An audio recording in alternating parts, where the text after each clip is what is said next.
ដល់ស្អែកឡើងពេលល្ងាចហ្នឹងគឺថាមានមនុស្ស2នាក់បានដើរចូលនៅក្នុងភូមិហ្នឹងដោយសារតែពួកគេហ្នឹងបានដើរលេងនៅម្ដុំនេះហើយក៏បានវិញផ្លូវហើយក៏ពួកគេដើរចូលក្នុងភូមិហ្នឹងតែម្ដងទៅដើម្បីរកសុំផ្ទះអ្នកស្រុកសុំសារៈអីចឹងតែបន្ទាប់មកពួកគេឃើញរុក្ខជាតិពណ៌លឿងហ្នឹងគឺថាស្រស់ស្អាតពេកពួកគេក៏បានថតរូបដើម្បីផុសទៅក្នុង social media បង្ហាញគេមើលចឹងទៅដោយសារតែ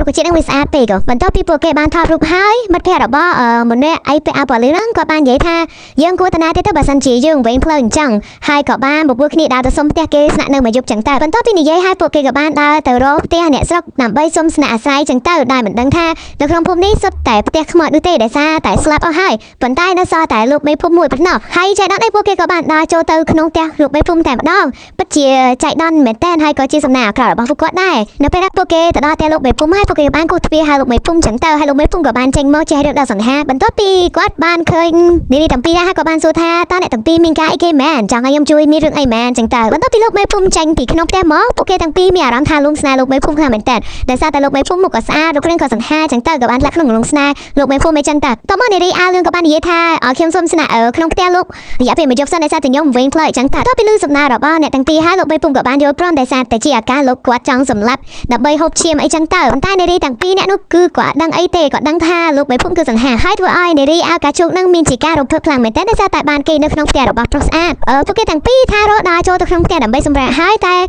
ទូរស័ព្ទរបស់នារីអាលឿងនឹងស្រាប់តែរោហើយគាត់ក៏បានសុំទៅនិយាយទូរស័ព្ទមកផ្លែតអីចឹងទៅបន្ទាប់ពីរកកន្លែងស្ងៀមស្ងាត់ដើម្បីនិយាយទូរស័ព្ទបានហើយនារីពាក់អាវលឿងក៏បានសួរថាណាគេខលមកអីលេខនោះដែរស្គាល់អញ្ចឹងទៅគឺគ្មានលេខរបស់ណាគេទេគឺជាលេខរបស់ទូរស័ព្ទរបស់យើងនឹងឯងដោយសារតែគាត់នឹងបានឃើញការផុសរបស់នារី2នាក់នោះនៅក្នុង Facebook ចឹងទៅភូមិនោះគឺជាភូមិដែលគាត់ធ្លាប់រស់នៅជាភូមិដែលមានគ្រោះថ្នាក់ចឹងទៅគាត់ក៏បានប្រាប់ទៅកាន់នារីអាវលឿងនោះថាលោកមេភូមិហ្នឹងគឺមិនមែនជាមនុស្សហើយក៏មិនមែនជាបិសាចគឺថាតែគាត់ហ្នឹងគឺជាអ្នកដែលសម្លាប់មនុស្សអីចឹងទៅហើយបានប្រាប់នារីនោះឲ្យចេញពីភូមិនេះឲ្យលឿនបន្ទាប់ពីលឿនអញ្ចឹងហើយនារីអាវលឿងមានចការភ្ញាក់ផ្អើលខ្លាំងមែនតើដោយនាងឈោគាំងតែមួយថ្ងៃគាត់តែពីនិយាយថាតើកាប់ទេដោយសារតែនាងភ័យខ្លាំងមែនតើដោយមិនបង្អង់ពេលយូរនាងក៏បានរត់ទៅកាន់កន្លែងមិត្តភក្តិរបស់គាត់ដោយមិត្តភក្តិគាត់កំពុងតែនិយាយជាមួយលោកមេភូមិណាហើយធ្វើឲ្យមិត្តភក្តិគាត់ឆ្ងល់ហើយមែនតើថាដឹកដៃទៅណាមនុស្សពុំតែនិយាយមួយប្រុសស្អាតអីចឹងតើចំណែកលោកមេភូមិវិញបន្ទាប់ពីបានឃើញទង្វើរបស់នារីទាំងពីរនឹងហើយធ្វើឲ្យគាត់សង្គ្រោះថ្មីខំខ្លាំងមែនតើចំណែកភ្នែកក៏ឡើងសោះវាអាចចិញ្ចោលវិញឡើងគួចហ្មងបន្ទាប់ពីរត់ហើយនារីអាវពណ៌សាច់នឹងរឹងពណ៌វត្ថុនឹងពណ៌អីទេក៏បានសួរទៅកាន់នារីអាវលឿងថាតើឯងឈួតហើយមែនណាមនុស្សកំពុងតែនិយាយជាមួយប្រុសស្អាតអីចឹងណាមកអត់ពេលវេលាអីណាគ្នាកំពុងតែជីវិតភីងអីចឹងទៅបន្ទាប់ពីលឺហើយនារីអាវលឿងក៏បាននិយាយទៅកាន់នារីអាវឈុកនឹងថាចេះជីវិតភីងអីបើឯងនៅឈរនិយាយទៀតជីវិតឯងនឹងបលែកជាមិនខានទេដោយសារបរិសង្ហាហ្នឹងគឺមិនមែនជាមនុស្សទេគាត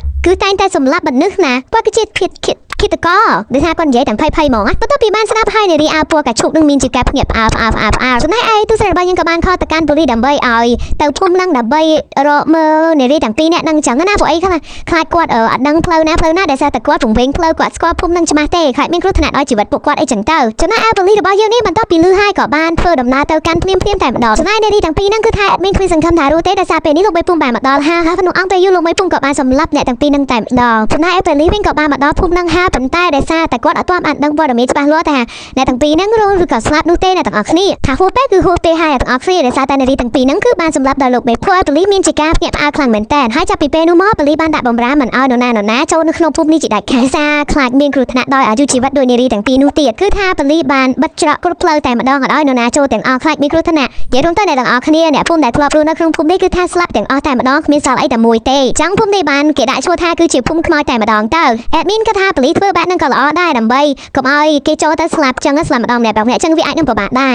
ចំណែកលោកមេភូមិរបស់យើងបន្ទាប់ពីមកសម្លាប់នារីទាំងពីរនោះមកដល់តែវិញមិនដឹងថាយ៉ាងម៉េចទេអ្នកទាំងអស់គ្នាគឺថាប្រកាសពេញផ្ទះតែម្ដងរត់ចោលរត់ឡានមិនដឹងថាមានរឿងអីទេបន្ទាប់ពីរត់ហើយគឺថាគាត់បានស្លាប់តែម្ដងអ្នកទាំងអស់គ្នាអ្នកទាំងអស់គ្នាឥឡូវរឿងហ្នឹងគឺបានដល់ភាពបញ្ចប់ហើយអរគុណអ្នកទាំងអស់គ្នាមែនតើដែលបានតាមដានទស្សនារឿងរបស់ Admin អូខេនៅពេលនេះដែរគឺ Admin សូមគោរពជម្រាបលាបងប្អូនទាំងអស់គ្នាណា Bye bye